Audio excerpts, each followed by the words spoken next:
नमस्कार, स्वागत है आप सभी का बीएच वर्ल्ड के ऑनलाइन लर्निंग प्लेटफॉर्म में और हमारी खास सीरीज ट्रेडिशनल जीके के दूसरे लेक्चर में। दोस्तों, आज के इस लेक्चर में हम लोग बात करेंगे विश्व के कुछ प्रमुख संगठन के बारे में, इंटरनेशनल ऑर्गेनाइजेशन के बारे में बात करेंगे, कुछ अंतर्राष्ट्रीय संगठन के बारे में बात करेंगे जो आपके एग्जामिनेशन के पॉइंट ऑफ व्यू से बहुत इंपॉर्टेंट होता है। जैसे कि एग्जाम्पल के लिए यूएनओ, सार्क, ब्रिक्स, बिमस्टेक, इन सब के बारे में इस लेक्चर में हम लोग बात करने जा रहे हैं। इससे पहले कि लेक्चर की शुरुआत करें, आपको बता दें कि एक लेक्चर ऑलरेडी ट्रेडिशनल जीके पे हम लोगों का हो चुका है, जो कि अंतर्राष्ट्रीय पुरस्कार और राष्ट्रीय पुरस्कार के ऊपर था, नेशनल एंड इंटरनेशनल प्राइजेस के ऊपर था। अगर आपने अब तक उस लेक्चर को नहीं देखा है तो नीचे के डिस्क्रिप्शन बॉक्स में जाकर उस लेक्चर को पहले जरूर देख लें, क्योंकि एक एक करके ही आप आगे बढ़िए। अचानक से किसी नए लेक्चर पे मत पहुंचिए, एक एक करके स्टेप बाय स्टेप जब आप आगे बढ़ेंगे तो आपकी तैयारी जो है वो मजबूत होती जाएगी। दोस्तों, क्या हुआ था कि पिछले लेक्चर की नोटिफिकेशन जो है यूट्यूब के टेक्निकल प्रॉब्लम की वजह से नहीं गई। तो ऐसी स्थिति में कई बार ऐसा होगा, जैसे जैसे एग्जाम नजदीक आएगा और चैनल पे वीडियोस बढ़ते जाएंगे तो टेक्निकल प्रॉब्लम रहती है, यूट्यूब में अक्सर रहती है, तो नोटिफिकेशन आपके मोबाइल तक नहीं जाती है। तो ऐसी स्थिति में क्या करेंगे, आप सब्सक्राइब भी किए हुए हैं और बेल आइकन दबाए हुए फिर भी नहीं जा रही है, तो इसके लिए आप नीचे के डिस्क्रिप्शन लिंक में एक टेलीग्राम चैनल का भी लिंक होगा, आप टेलीग्राम को ज्वाइन कर लीजिए बीएच वर्ल्ड का। जो वीडियो भी हम लोग यूट्यूब पे अपडेट करते हैं उसकी लिंक, उन वीडियो की लिंक खास करके जरूर वहां शेयर कर देते हैं जिसकी नोटिफिकेशन बच्चों तक नहीं पहुंच पाती है। तो आप टेलीग्राम को ज्वाइन कर लीजिए ताकि अगर नोटिफिकेशन आपके मोबाइल में ना भी जाए तो आप उसको जो है आपके मोबाइल तक ये वीडियो पहुंच जाए। आप टेलीग्राम पे अगर लिंक के थ्रू नहीं खुल रहा है तो आप सीधा टेलीग्राम चैनल पे @BHUworld टेलीग्राम में लिखेंगे तो BH वर्ल्ड का चैनल आ जाएगा, आप उसको सब्सक्राइब वहां पे कर लें और वहां सारी डिटेल मिलेगी। तो दोस्तों, आज के लेक्चर की शुरुआत करें हम लोग, उससे पहले 5 प्रश्न, मैंने पहले ही आपको बोला था कि हम लोग लेक्चर की शुरुआत ही ऐसे करेंगे कि पिछले लेक्चर में जो 5 क्वेश्चन इंपॉर्टेंट होगा वो मैं पूछूंगा। हालांकि मैंने 5 प्रश्न आपसे पूछा था पिछले वीडियो में, उसके उत्तर मैं बाद में दूंगा, पहले आपसे 5 प्रश्न का जो है जवाब ले लें। आज का हमारा पहला प्रश्न है, यह प्रश्न का उत्तर आप तभी दे पाएंगे जब आप पिछले लेक्चर देखेंगे। अगर आपने नहीं देखा है तो आप जाइए और उसको देखिए। देखिए, पहला हमारा प्रश्न है कि डायनामाइट की खोज किसने की। दूसरा हमारा प्रश्न है कि किस भारतीय मूल के नागरिक को अर्थशास्त्र का नोबेल प्राइज 2019 में मिला है। तीसरा प्रश्न है 2019 में किस समाज सेवी को मरणोपरांत भारत रत्न का पुरस्कार दिया गया। चौथा प्रश्न है कि पुलित्जर पुरस्कार किस क्षेत्र में दिया जाता है, एरिया बताना आपको, एरिया ऑफ पुलित्जर प्राइज। और हमारा 5वां प्रश्न है और अंतिम प्रश्न है कि कलिंग पुरस्कार किस क्षेत्र में दिया जाता है। तो ये 5 प्रश्न के उत्तर आपको कमेंट बॉक्स में फटाफट देने हैं और चेक करना है कि आपकी पढ़ाई जो है वो कैसी चल रही है। एक बात आप ध्यान रखिएगा कि जो भी बेसिक प्रश्न होता है वही एग्जाम में पूछे जाते हैं, बहुत ज्यादा डीप जाने की जरूरत नहीं है। तो जितना आपको बेसिक बताया जाता है उतना ही आपके लिए प्रमुख होता है। तो आइए अब हम लोग जो है सीखते हैं नया टॉपिक अपना, वर्ल्ड फेमस ऑर्गेनाइजेशन। हमारा आज का टॉपिक है वर्ल्ड फेमस ऑर्गेनाइजेशंस, विश्व के प्रमुख संगठन। हिंदी में लिख लेंगे विश्व के प्रमुख संगठन, विश्व के प्रमुख।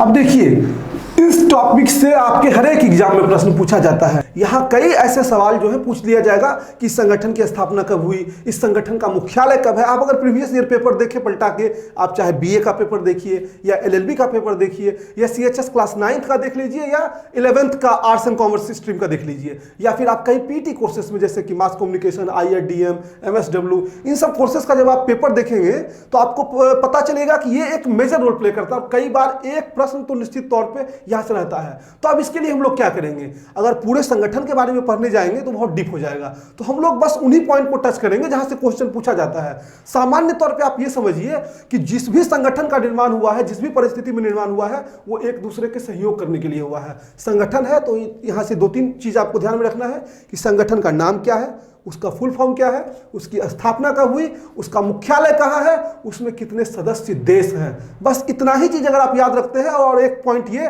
कि करंट अफेयर्स के व्यू से उसका लास्ट समिट जो है, अंतिम शिखर सम्मेलन, उस संगठन का कहाँ हुआ है, ये इतना अगर आप ध्यान रखते हैं तो आपके लिए ये चैप्टर जो है वो बहुत आसान हो जाएगा। दोस्तों हम लोग पहले जिसकी बात करेंगे वो है ब्रिक्स। आपने ब्रिक्स का नाम सुना होगा। ब्रिक्स का बात करेंगे हम लोग। पहला संगठन हमारा जो है वो है ब्रिक्स। और देखिए इसके नाम में ही इसके सदस्य देशों की जो है आपको सूची मिल जाएगी। B for Brazil, R for Russia, I for India, C for Canada and S for South Africa. तो इस देश में, इस संगठन में कुल कितने सदस्य देश हुए? 5। 1 2 3 4 5। सीधा प्रश्न पूछा जा सकता है कि ब्रिक्स में कुल कितने सदस्य देश हैं, तो आपका उत्तर होगा इस स्थिति में 5। अब इसके बारे में कुछ और इंपॉर्टेंट फैक्ट देखें कि इसकी स्थापना जो है, इसका फाउंडेशन, हिंदी में लिखेंगे स्थापना, इसका जो स्थापना हुआ था वह हुआ था 2006 में, ठीक। और इसका 2019 का जो शिखर सम्मेलन है, 2019 समिट जो है, हिंदी में लिखेंगे शिखर सम्मेलन, 2019 का सम्मेलन जो है वह हुआ है ब्रासीलिया में। ब्रासीलिया कहाँ है? ब्रासीलिया है ब्राजील में। ब्रासीलिया ब्राजील में हुआ है इसका 2019 का शिखर सम्मेलन। और 2020 का जो शिखर सम्मेलन होगा वह होगा आपका सेंट पीटर्सबर्ग। सेंट पीटर्सबर्ग कहाँ है? सेंट पीटर्सबर्ग, ये आपका है रसिया में। तो ये इतना चीज जो है इसके ब्रिक्स से इंपॉर्टेंट है। और आपको बता दें कि इसका कोई सेंट्रलाइज्ड हेडक्वार्टर नहीं है। आगे जब संगठन की बात करेंगे तो आपको देखेंगे कि आप कुछ ऐसे संगठन है जिनका हेडक्वार्टर पूछा जाता है एग्जाम में। तो इस अगर ब्रिक्स की बात करें तो इसका कोई सेंट्रलाइज्ड हेडक्वार्टर नहीं है। हर देश में इसके कुछ ना कुछ जो है ऑफिसेस हैं और उसके आधार पर ये संचालित होते हैं। तो हमारा पहला जो था वह था ब्रिक्स। और हमारा दूसरा जो संगठन है वह है सार्क, SAARC। सार्क का नाम आपने सुना होगा, south Asian association for regional cooperation, SAARC. देखिए सार्क की बात करते हैं, हमारा दूसरा संगठन। आप लोग बिल्कुल जिस तरह से लिखवाया जाता है उतना लिखते जाइए, आपके एग्जामिनेशन के पॉइंट ऑफ व्यू से वो काफी है। सार्क होता है south Asian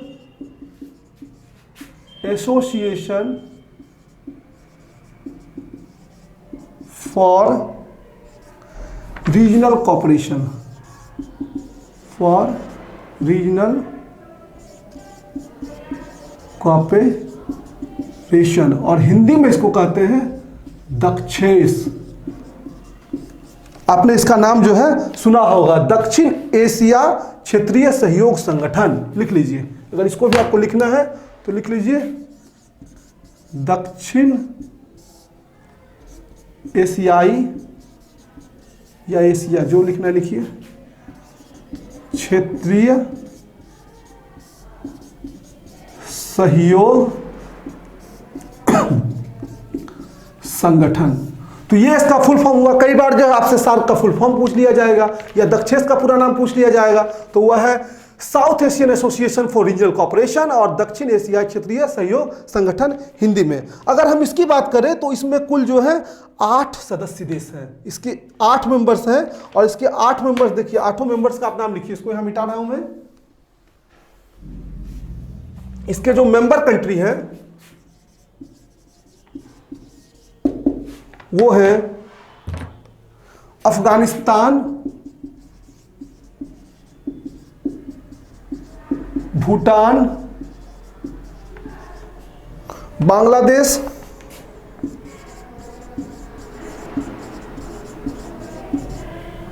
Bharat, Maldives, Pakistan, Sri Lanka, and Nepal. इसके 8 सदस्य देश हैं। जब इसकी स्थापना हुई थी यानी कि 1985 ईस्वी में, इसकी स्थापना जो है वो 1985 में हुई थी। उस समय इसके जो मेंबर थे वह 7 थे। बाद में अफगानिस्तान को इसमें ऐड किया गया, ठीक। और इसका जो हेडक्वार्टर है वह है नेपाल के काठमांडू में। हेडक्वार्टर आप लिखेंगे, हेडक्वार्टर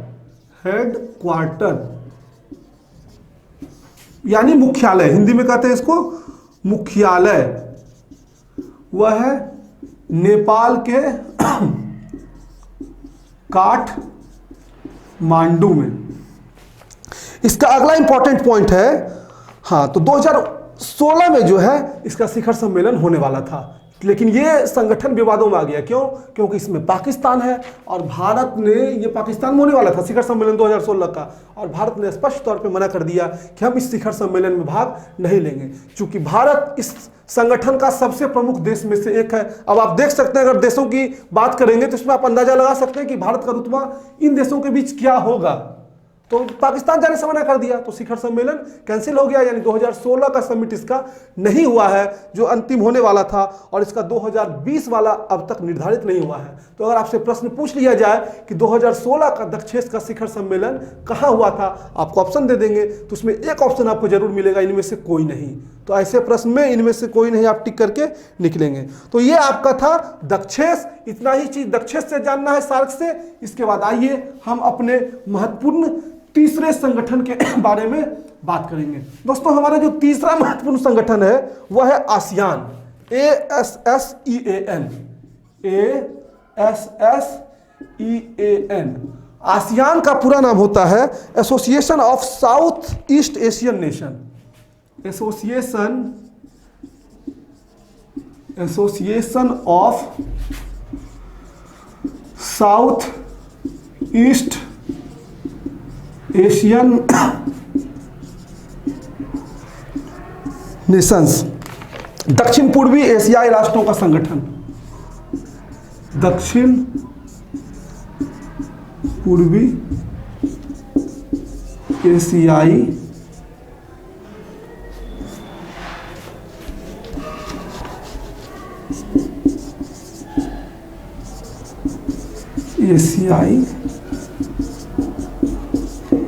राष्ट्रों का।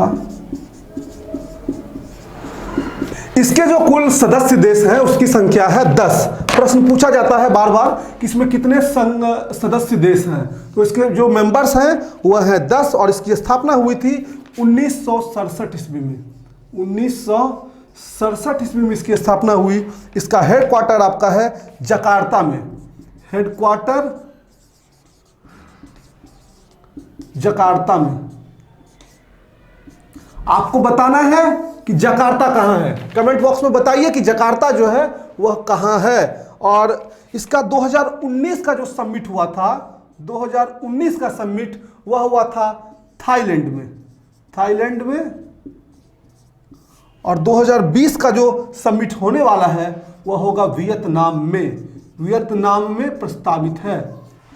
2020 आपको इसलिए बता दे रहे हैं कि कई बार पूछा जाता है कि फलाना संगठन का समिट जो है, अगला समिट कहाँ आयोजित किया जाएगा। ऐसे प्रश्न खेल जगत से भी पूछे जाते हैं कि क्रिकेट का विश्व कप अगला कहाँ होने वाला है, फुटबॉल का विश्व कप कहाँ होने वाला है। तो जब हम खेल जगत की दुनिया में चलेंगे तो उस समय खेल की चर्चा करेंगे। अभी कर रहे हैं संगठन की चर्चा, तो इसके बारे में जान ले। और इसका जो अंतिम इंपॉर्टेंट है, इसके सदस्य देश के बारे में आप जान सकते हैं, हालांकि उतना इंपॉर्टेंट नहीं है, लेकिन कई बार इस तरह से प्रश्न पूछा जाता है कि निम्न में से कौन सा देश इस संगठन का सदस्य नहीं है। तो ऐसी स्थिति में आपके लिए इंपॉर्टेंट हो जाता है, इसलिए मुझे उसे भी टच करना पड़ा। तो आप इसको नोट करेंगे, और इसके 10 सदस्य देश हैं उसके बारे में आप जानिए। इसके 10 सदस्य देश में जो सबसे पहला सदस्य है वह है ब्रुनेई। हिंदी इंग्लिश दोनों में देशों का नाम एक ही होता है, तो यहां पे मत बोलिएगा कि सर हिंदी में लिख रहे हैं या इंग्लिश में लिख रहे हैं। दूसरा हमारा है कंबोडिया।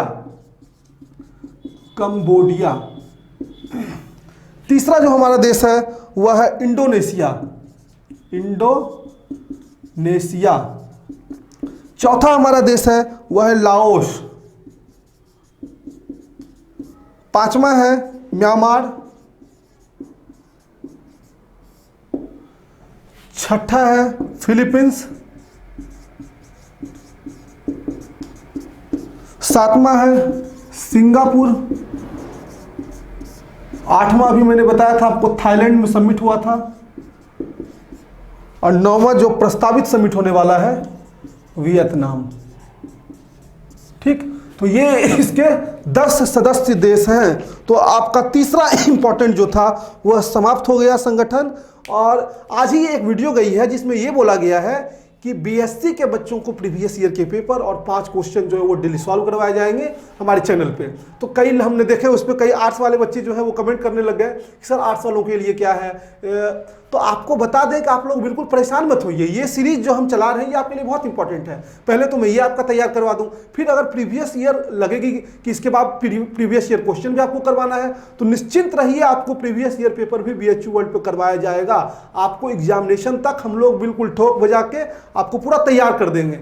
जो लोग कोर्स ज्वाइन किए उनको तो ऑलरेडी बहुत सारा मटेरियल जो जा चुका है और उनकी हमको लगता है तैयारी जो है बिल्कुल अच्छे से चल रही होगी। आप कमेंट बॉक्स में जरूर बताइए अगर आपने हमारे कोर्स को ज्वाइन किया है तो आपकी तैयारी कैसी चल रही है, क्योंकि आप लोग जो है हमारे लिए आपकी बस यही समझिए कि हमारा अंतिम लक्ष्य आपका सिलेक्शन है। ज़्यादा से ज़्यादा सिलेक्शन हो इसके लिए हम लोग लगातार प्रयास कर रहे हैं। और हम लोगों में जानते हैं अक्सर ये कंपटीशन हो जाता है बीएससी वालों में, बीए वालों में, कि किस कोर्स से ज़्यादा बच्चे सेलेक्ट होकर आएंगे बीएचयू वर्ल्ड से। इसलिए हम लोग नए नए इनोवेशन जो है वो नई नई सीरीज जो है आपके लिए ला रहे हैं। तो जो लोग नए हैं और अगर हमारे कोर्स को ज्वाइन करना चाहते हैं, अभी भी एडमिशन हमारे बैचेज में चल रही है, तो आप नीचे के डिस्क्रिप्शन लिंक को फॉलो करिए, वहाँ पे आपको सारी डिटेल मिल जाएगी। अनेक कोर्सेज चलते हैं, CHS क्लास 9 के लिए भी अब शुरू हो गया है, तो उसके लिए भी आप हमारे कोर्स को ज्वाइन कर सकते हैं। तो हमारा 3 संगठन समाप्त हो गया। हमारा जो चौथा इंपॉर्टेंट संगठन है वह है BIMSTEC.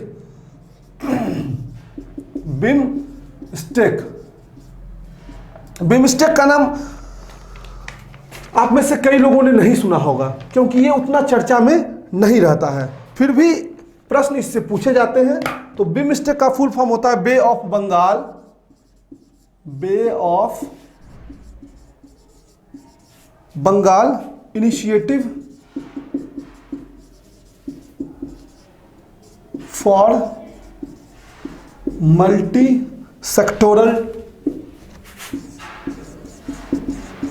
Multi sectoral technical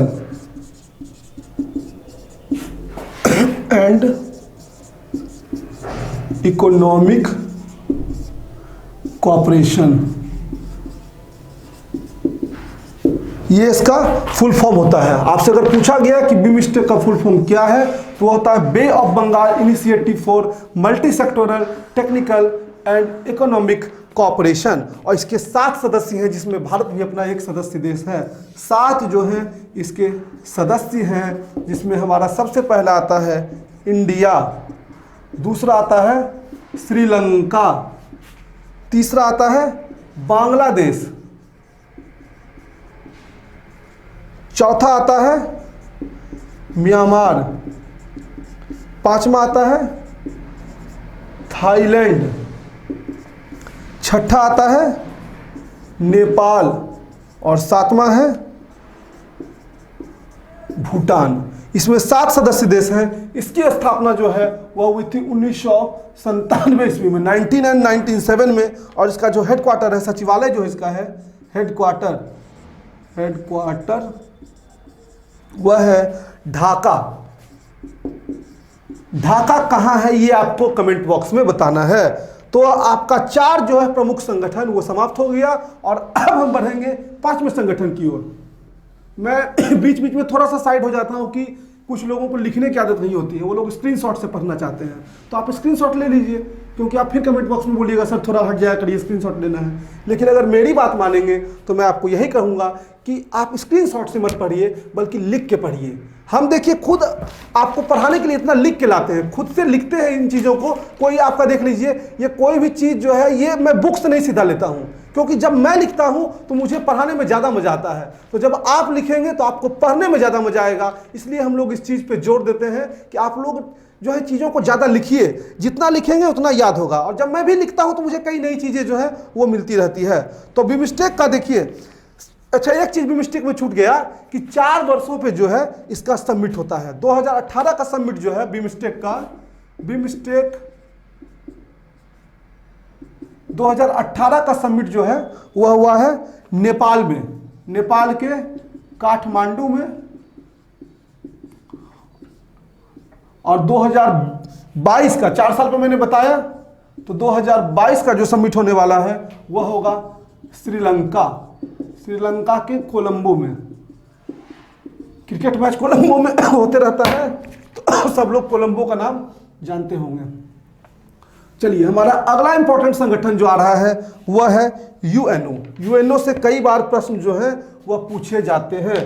UNO का फुल फॉर्म होता है यूनाइटेड नेशन ऑर्गेनाइजेशन। ये सब लोग जान रहे होंगे, मुझे उम्मीद है कि सभी लोग इसका फुल फॉर्म तो जान ही रहे होंगे। United nation organisations.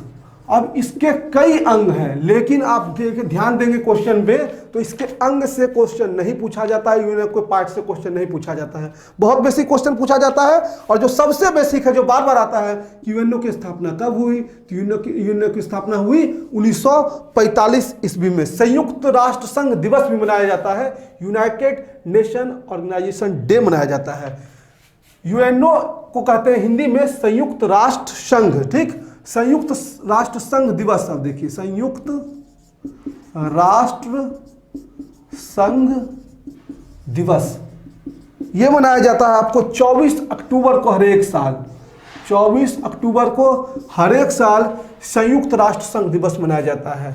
आपको बताना है कि हर साल 2 अक्टूबर को क्या मनाया जाता है। गांधी जयंती मत बताइएगा, 2 अक्टूबर को गांधी जयंती के अतिरिक्त भी एक नई चीज ऐड की गई है, आपको वो बताना है कि 2 अक्टूबर को क्या मनाया जाता है, ठीक। उसके बाद अगर हम बात करें यूएनओ की, तो इसके जो महासचिव हैं वो है बान की मून। अभी जो इसके सेक्रेटरी हैं, महासचिव को कहते हैं सेक्रेटरी, तो इसके महासचिव हैं बान की मून।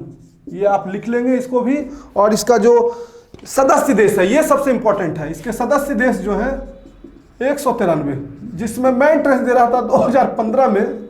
उस समय भी ये क्वेश्चन पूछा गया था कि यूएनओ में कुल कितने सदस्य देश हैं, उसके मेंबर्स कितने हैं, तो 193 हैं, और 2 देश इसके सदस्य नहीं हैं। इस तरह से भी प्रश्न पूछा जाता है, क्योंकि बड़ा संगठन है, तो 2 देश इसके सदस्य नहीं। एक तो है वेटिकन सिटी। वेटिकन सिटी जो है, जिसको माना जाता है कि उसे सौंपा गया है ईश्वरीय कार्य के लिए, उस जो है देश का निर्माण किया गया। उसके बारे में आप गूगल करेंगे तो आपको डिटेल में जानकारी मिल जाएगी। विश्व का सबसे छोटा देश है, तो एक क्वेश्चन आप ये भी ऐड करेंगे कि विश्व का सबसे छोटा देश कौन सा है, तो वह है वेटिकन सिटी। और दूसरा, इसमें ताइवान को ऐड नहीं किया गया, ताइवान को नहीं जोड़ा गया है। तो यूएनओ के कुल 193 सदस्य देश हैं।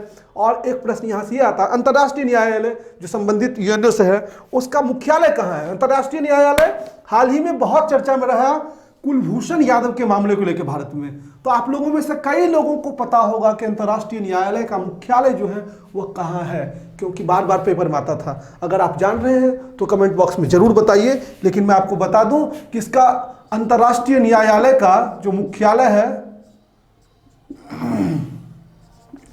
अंतर्राष्ट्रीय न्यायालय, इंटरनेशनल कोर्ट, हेग में है। हेग के नीदरलैंड्स में, नीदरलैंड्स में, नीदरलैंड देश का नाम है, और वहां पे है हेग। तो हेग में इसका अंतर्राष्ट्रीय न्यायालय का मुख्यालय है। हाँ, आपको देखना ये है, एक क्वेश्चन में यहां से आपके लिए ये छोड़ के जा रहा हूं, सुरक्षा परिषद, जिसकी भारत लगातार जो है उसमें अस्थायी सदस्य के लिए मांग कर रहा है, तो सुरक्षा परिषद में अभी कुल कितने सदस्य देश हैं, कितने लोगों को वीटो का यानी अधिकार प्राप्त है? तो आप कमेंट बॉक्स में जरूर बताइए सदस्य देशों के नाम और उनकी संख्या। चलिए, अब हम बढ़ते हैं अपने अगले इंपॉर्टेंट संगठन की ओर। अब जो आपको है 13 संगठन 14 संगठन के बारे में आपको पढ़ना है। अब छोटा छोटा है, ये डीप में जितना पढ़ना था उतना हम लोगों ने पढ़ लिया। अब हमारा छोटा छोटा संगठन, उसके बारे में देख ले। जैसे WTO, world trade organisation. World trade organisation के बारे में सुना होगा, हिंदी में कहते हैं विश्व व्यापार संगठन। इसका हेडक्वार्टर है आपका जेनेवा में, और इसके कुल सदस्य देश जो हैं वह है 164। WTO के 164 सदस्य देश, इसको हिंदी में कहते हैं विश्व व्यापार संगठन, और इंग्लिश में कहते हैं वर्ल्ड ट्रेड ऑर्गेनाइजेशन। ये हमारा छठा है। इसकी स्थापना जो है वह हुई थी 1995 ईस्वी में। 1995 ईस्वी में इसकी स्थापना हुई थी और इसका हेडक्वार्टर जो है वो जेनेवा में है। हेडक्वार्टर जो है यानी मुख्यालय वह जेनेवा में है। इतना ही चीज आपको WTO से जो है इंपॉर्टेंट है। इसके बाद हम लोग अगले संगठन की बात करते हैं ISA। ये बहुत इंपॉर्टेंट आपके लिए क्योंकि ये भारत के द्वारा इनिशिएट किया गया और भारत के प्रधानमंत्री नरेंद्र मोदी के नेतृत्व में जो है संगठन का निर्माण हुआ फ्रांस की सहायता से, जिसको कहा जाता है इंटरनेशनल सोलर अलायंस। आप अक्सर सुनते होंगे अपने प्रधानमंत्री को कि वह सौर ऊर्जा पे जो है वह बल देते हैं, सौर ऊर्जा के उत्पादन पे बल देते हैं। इसको कहते हैं अंतरराष्ट्रीय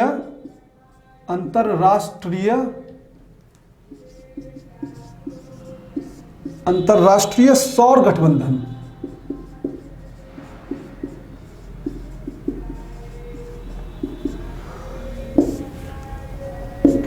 इंटरनेशनल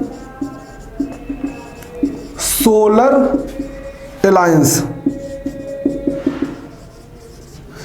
ये भारत के दृष्टिकोण से आप ये समझिए कि किसी भी वैश्विक संगठन का मुख्यालय भारत में नहीं था। ये एकमात्र ऐसा संगठन है जिसका मुख्यालय है गुरुग्राम में। ISA का हेडक्वार्टर है गुरुग्राम में। गुरुग्राम अपने देश में है।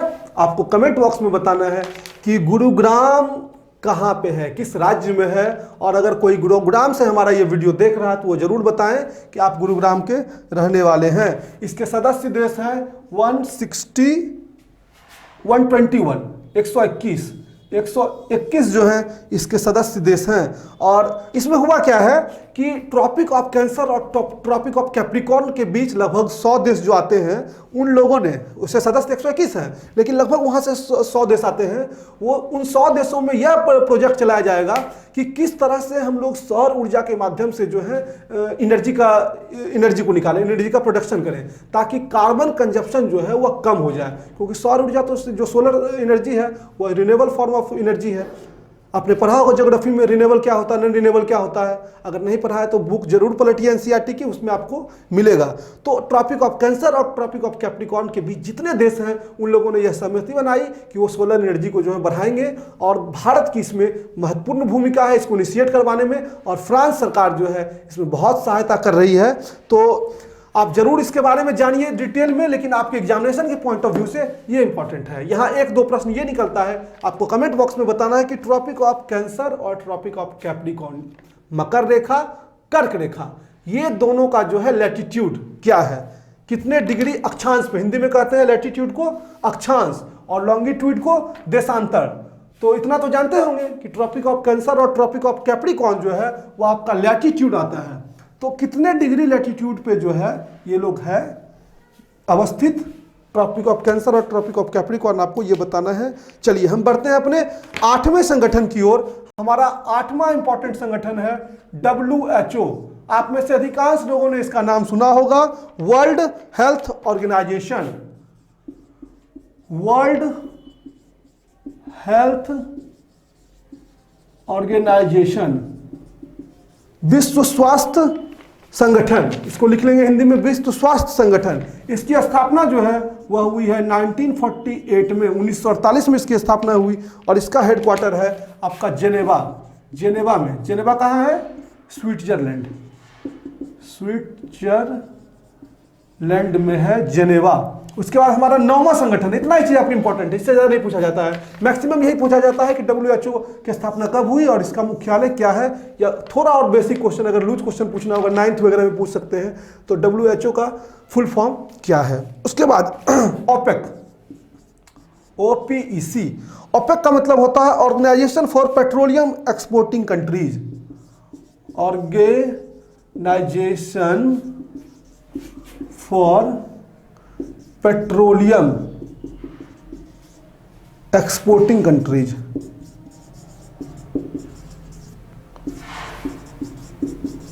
इसकी स्थापना हुई थी 1960 ईस्वी में। इस संगठन का निर्माण इसलिए किया गया था ताकि जो तेल का दाम है उसको नियंत्रित किया जा सके, उनको अपने काबू में रखा जा सके, उस पर एक नियंत्रण हो, इसलिए इस संगठन का निर्माण हुआ। इस संगठन के आपके बारे में आपको बहुत कुछ नहीं जानना है इससे ज़्यादा। इसका फुल फॉर्म बेसिकली पूछा जा सकता है। इसके 14 सदस्य देश हैं, लेकिन आपके लिए इंपॉर्टेंट नहीं है। इसकी स्थापना 1960 में हुई, ये भी आपके लिए इंपॉर्टेंट नहीं है। इसमें बस इंपॉर्टेंट ये है कि आपको ओपेक का फुल फॉर्म जानना है। अब आइए हम पढ़ते हैं अपने 10वें संगठन की ओर। हमारा जो 10वां संगठन है वह है यूनिसेफ। यूनिसेफ से भी आपके लिए बहुत प्रश्न नहीं आता है। यूनिसेफ से जो है आपको फुल फॉर्म पूछा जाता है अक्सर। UNICEF,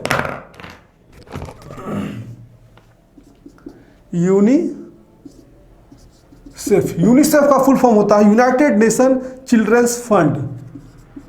United nations children's fund. इसकी स्थापना जो है वह हुई थी 1946 ईस्वी में, और इसका मुख्यालय जो है वह है न्यूयॉर्क में। न्यूयॉर्क में इसका मुख्यालय है। ठीक, यूनिसेफ से आपके लिए इतना ही चीज इंपॉर्टेंट है। और 11वां हमारा ये था, हमारा 10वां, हमारा जो 11वां संगठन है वह है WEF। बस इन सब का फुल फॉर्म आपको जानना है। इसको कहते हैं वर्ल्ड इकोनॉमिक फोरम, पूछा जा सकता है। वर्ल्ड इकोनॉमिक फोरम, विश्व आर्थिक मंच, हिंदी में लिख लेंगे विश्व आर्थिक मंच। और इसका हेडक्वार्टर है भी जेनेवा में। इसका भी हेडक्वार्टर जेनेवा में, स्विट्जरलैंड में, मैंने अभी बताया था। और इसकी स्थापना हुई थी 1971 में, लेकिन बहुत इंपॉर्टेंट आपके लिए नहीं है। अब 2 संगठन बच गया है, एक ट्राई और एक IMF। आइए इसके बारे में भी जान ले। ट्राई के बारे में भी अक्सर पेपर में भी आते रहता, खास करके जब जियो का विवाद हो रहा था तो सब लोग जो है ट्राई में पहुंच जा रहे थे। तो ट्राई क्या है? ट्राई का फुल फॉर्म होता है आपका telecom regulatory authority of India, try. मैं इसीलिए बता रहा हूं क्योंकि संगठन कई हैं, लेकिन जो चर्चा में वो उन्हीं से क्वेश्चन पूछा जाता है। जितने भी क्वेश्चन आपके पास से भी पूछे जाएंगे, कहीं ना कहीं वो जो है वर्तमान समय में चर्चा में रहते हैं, वहीं से क्वेश्चन निकलता है टीचर के मन में। तो ट्राई आप एक बार जरूर देखिएगा, telecom regulatory authority of India.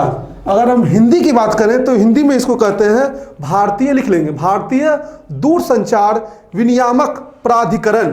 भारतीय दूरसंचार विनियामक प्राधिकरण। और इसके जो अध्यक्ष हैं वह है RS शर्मा।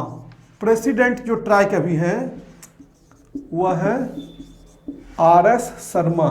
मैंने 2 ही जगह आपको प्रेसिडेंट का नाम बताया, एक तो UNO का बताया बान की मून, और दूसरा ट्राई। चूंकि इंडिया से संबंधित है तो पूछा जा सकता है। और एक सीरीज में हम लोग ये भी बात करेंगे कि कौन जो है अभी RBI के गवर्नर है, कौन किस पद पे है, ऐसे इंपॉर्टेंट संगठन की। तो 2-3 सीरीज तो मैं आपको खुद ही बता दिया। एक तो बता दिया खेल की सीरीज आएगी, दूसरा ये सीरीज आएगी। तो आप बिल्कुल मन लगा के एक पढ़ते रहिए, अपनी नोट्स में सब कुछ को लिखते रहिए। आपका पूरा का पूरा सिलेबस जो है वो BHU के इस प्लेटफॉर्म पे कवर किया जाएगा। और हमारा अंतिम जो आज का संगठन है वह है IMF। IMF का फुल फॉर्म होता है international monetary fund. International monetary fund, Hindi में कहते हैं अंतर्राष्ट्रीय मुद्रा कोष। अंतर्राष्ट्रीय मुद्रा कोष। इसके कुल संगठन में जो देश है वह है 189, और इसकी स्थापना हुई थी 1944 ईस्वी में। यहाँ से बहुत ज़्यादा क्वेश्चन आएगा, तो यही आएगा कि IMF का फुल फॉर्म क्या होता है और इसका मुख्यालय कहाँ है। तो मुख्यालय है वाशिंगटन DC में, वाशिंगटन DC। आपको बताना है कि वाशिंगटन DC कहाँ है, कमेंट बॉक्स में। तो दोस्तों ये था आपका 13 प्रमुख संगठन जिसके बारे में आपको पढ़ना है। अब जाते जाते जो कल के 5 प्रश्न हमने पूछे थे उसका जवाब दे दें। हालांकि उनका जवाब ऑलरेडी वीडियो में दिया गया है, फिर भी बता देते हैं कि फर्स्ट इंडियन नोबेल, पहला व्यक्ति, पहले भारतीय जिनको कि नोबेल प्राइज मिला वो थे रविंद्रनाथ टैगोर, जिनको कि उनकी कृति गीतांजलि के लिए दिया गया है। तो आप इस बात को ध्यान देंगे। कई बार क्वेश्चन पूछा जाता है गीतांजलि किसकी रचना है, तो गीतांजलि रविंद्रनाथ टैगोर की रचना है। दूसरा है 2019 का शांति नोबेल प्राइज किसे दिया गया, दिया गया अबी अहमद को, जो कि यूथोपिया के प्रधानमंत्री हैं और यूथोपिया और इरिट्रिया के बीच सीमा विवाद को सुलझाने के लिए जहां युद्ध की आशंका थी, इसके लिए उन्हें दिया गया विश्व का शांति नोबेल पुरस्कार। तीसरा, रमन मैग्सेसे पुरस्कार किस भारतीय को दिया गया है 2019 में, तो वह दिया गया है पत्रकार रवीश कुमार को। चौथा हमारा है सबसे युवा भारतीय जिसे भारत रत्न से सम्मानित किया गया, वो है सचिन तेंदुलकर, जो कि क्रिकेट की दुनिया से संबंधित हैं। और हमारा पांचवा और अंतिम प्रश्न था 2018 का दादा साहेब फाल्के पुरस्कार जो है वह किन्हें दिया गया, तो वह दिया गया बॉलीवुड के लिविंग लीजेंड अमिताभ बच्चन जी को। तो दोस्तों ये था हमारा आज का वीडियो, जिसमें हमने इंटरनेशनल और नेशनल ऑर्गेनाइजेशन कुछ जो है उसके बारे में बात किया और पूरा प्रयास किया कि जो भी आपके एग्जामिनेशन के पॉइंट ऑफ व्यू से इंपॉर्टेंट है उसको आप लोग बनाइए। मैं यह उम्मीद करूंगा कि आप इस वीडियो को ज़्यादा से ज़्यादा शेयर करेंगे, ताकि क्योंकि देखिए जब व्यूज हम लोगों का बढ़ता है, आप जब शेयर करते हैं, अपना प्यार दिखाते हैं, तो हम लोग सीधा अपनी एनर्जी को डबल कर देते हैं नेक्स्ट वीडियो के लिए। तो आप कोशिश करिए कि हमारी एनर्जी को आप जो है लगातार बढ़ाइए, ताकि आपके लिए और अच्छे से अच्छे कंटेंट एग्जामिनेशन तक हम लोग लगातार अपने चैनल पे लाते रहें। जाने से पहले अगर आपने चैनल को सब्सक्राइब नहीं किया है तो चैनल को सब्सक्राइब कर ले और बेल आइकन दबा दे, ताकि आपको सारे नोटिफिकेशन मिल जाए और नोटिफिकेशन वाली जो प्रॉब्लम चल रही है उसके समाधान के लिए टेलीग्राम चैनल को ज्वाइन कर ले, जिसकी लिंक डिस्क्रिप्शन बॉक्स में है। तो दोस्तों मिलेंगे नए लेक्चर में फिर किसी नए टॉपिक के साथ, तब तक के लिए धन्यवाद। मन लगा के पढ़िए, आपको आपकी परीक्षाएं के लिए बहुत बहुत शुभकामनाएं।